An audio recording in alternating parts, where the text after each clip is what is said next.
Thinking fast, Sabrina put on a flattering smile and cooed at Charlie. "Mr. Charlie, it's such an honor for all of us at the Aurelius Grand, and for me to have you here. It's so great to see an old classmate." She thought a little flattery would make him forget what she'd just done. She had seriously underestimated Charlie. When Isaac heard Sabrina's words, he asked in, "Yes, we are," Sabrina said quickly. "Charlie was the class president back in college. We were really close," Isaac said immediately. "I'll inform the head office tomorrow. You're the new director of human resources for the Aurelius Grand. From manager to director of human resources was a leap of at least 3 levels. The pay was more than 10 times what she made now, and she'd have power over almost every employee's career. She would be a top executive."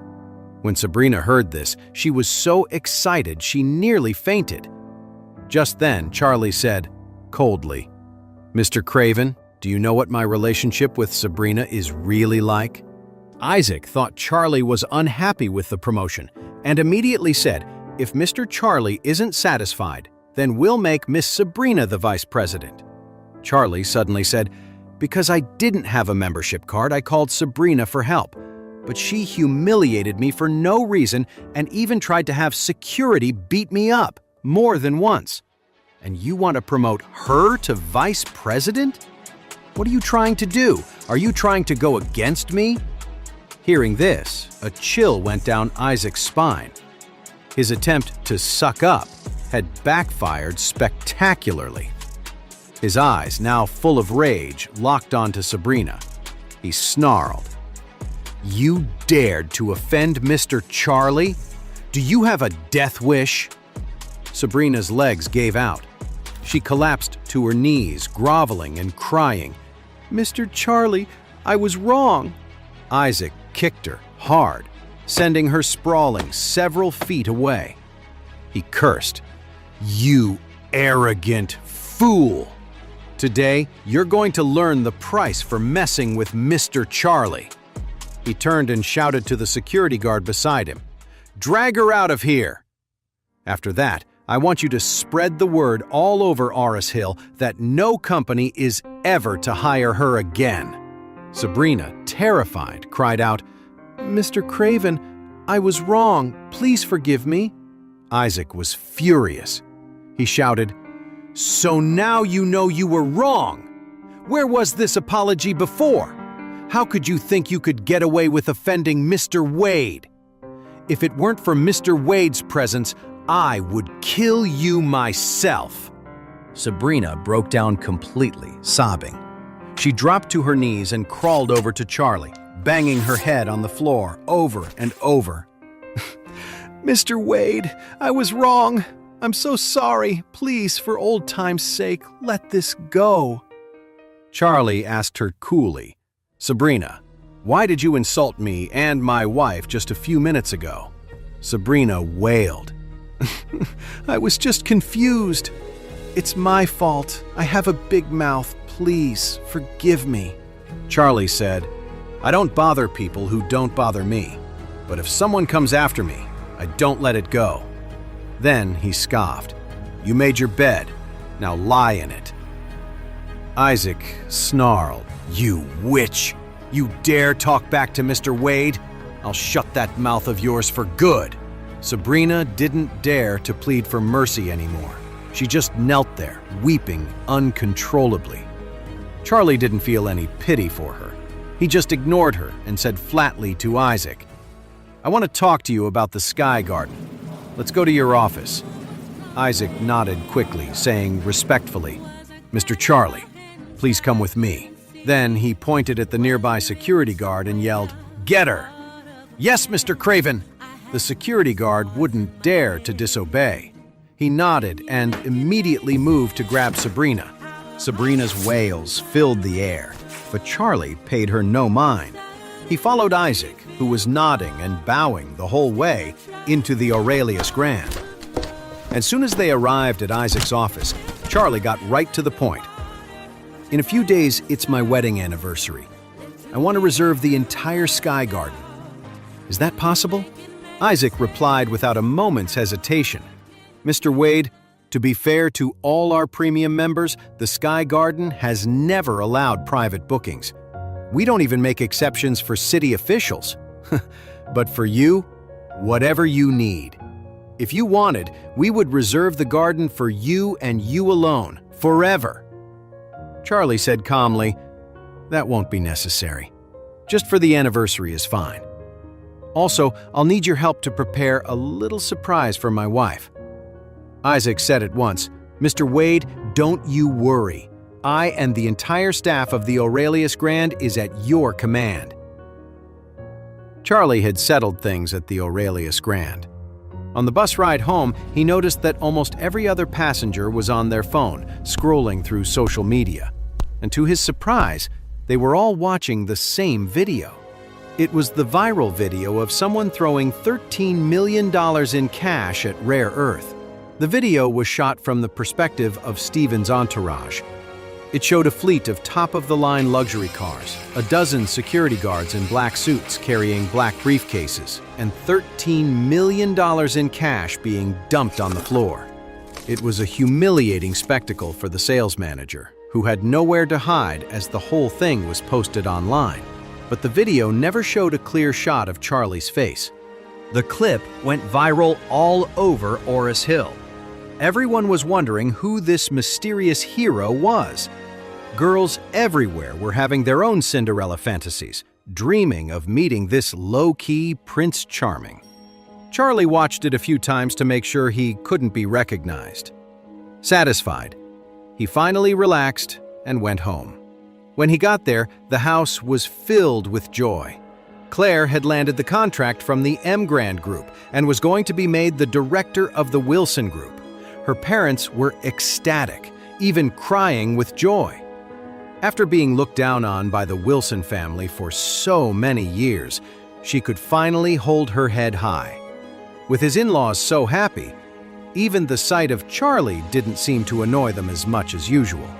His mother-in-law said excitedly, "Oh, I'm so happy today. My daughter is truly someone special." Then she looked at Charlie and, with a rare smile, said, "Charlie, I guess you deserve some credit for this. I won't make you cook tonight. Let's go out to eat." Claire smiled and said, "Great, let's go to the Ritz for a fancy dinner." "That's too expensive," her mother blurted out. "Isn't that place like $1,000 a person?" Claire smiled and said, "Mom, a director's salary is really high. It's $1 million a year." "Oh!" Her mother-in-law clapped her hands and said happily, "That's wonderful, just wonderful. My family is finally going somewhere." Then she added, "However, you need to give at least 70% of your salary to me. You young people don't know how to manage money. It's much safer with me than with you." Claire nodded right away and smiled. "Okay, Mom, I'll give it to you every month, but on one condition. You can't keep putting Charlie down all the time, complaining about him being my husband." Her mother-in-law's eyes lit up and she smiled widely. "Okay, deal. I care about your reputation, so I'll try to say less about him from now on." While the family of four went out for dinner at the Ritz, Wendell was sulking at home. He'd seen the news from the Mrand Group, and it left him fuming. He had been so sure Clare wouldn't get the contract without his help. He never expected her to land a $60 million contract that morning. He remembered the smug things he'd said at her house yesterday. Didn't that make him look like a total fool now? Harold called to complain, launching right into it. "Wendell, you've got some nerve. I've been trying to set you up with my cousin, and you go and help her get the deal with the Mrand Group? You're making me look like an idiot." Wendell was just as confused. What the hell? He hadn't helped Clare at all.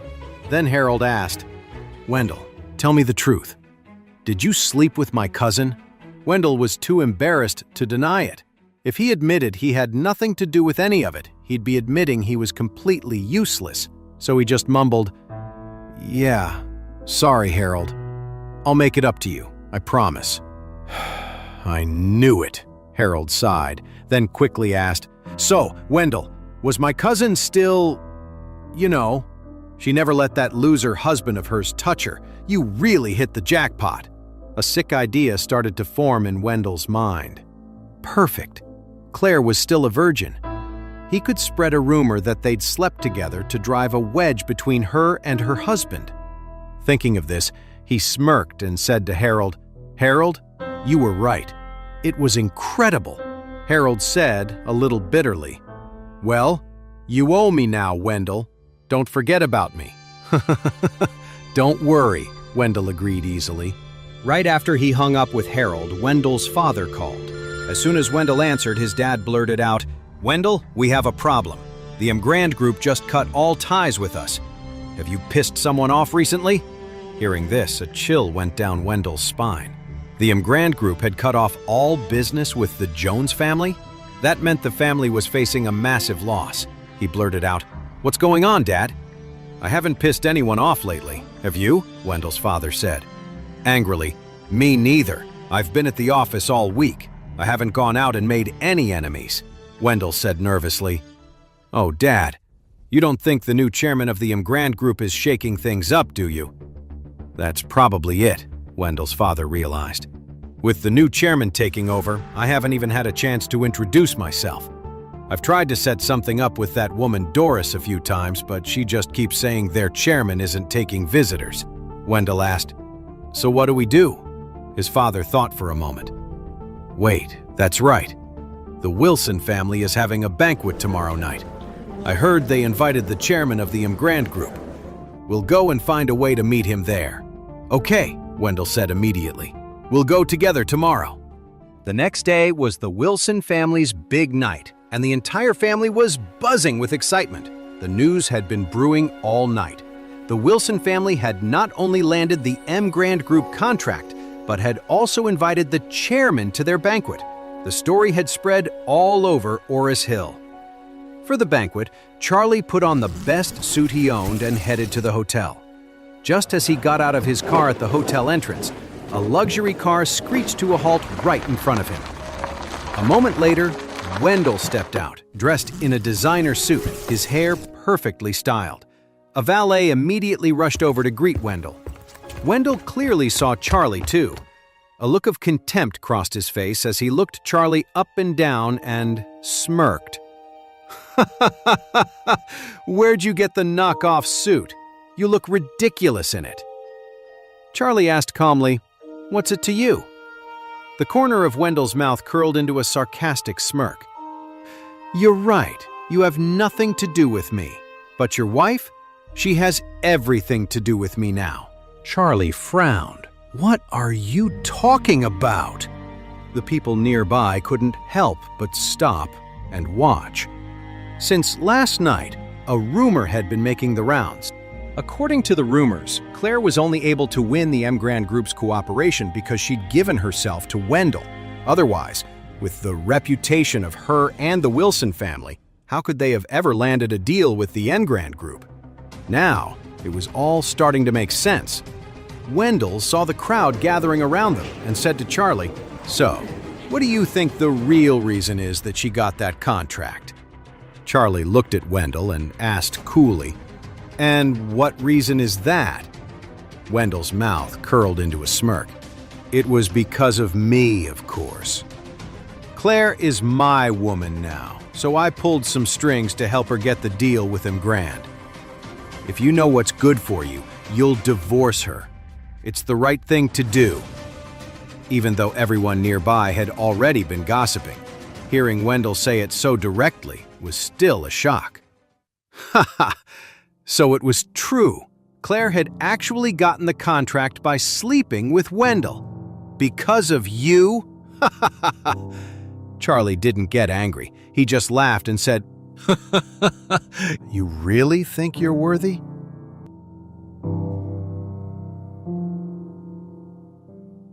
To know more, listen to the audio series Heir in Hiding, only on the Pocket FM app.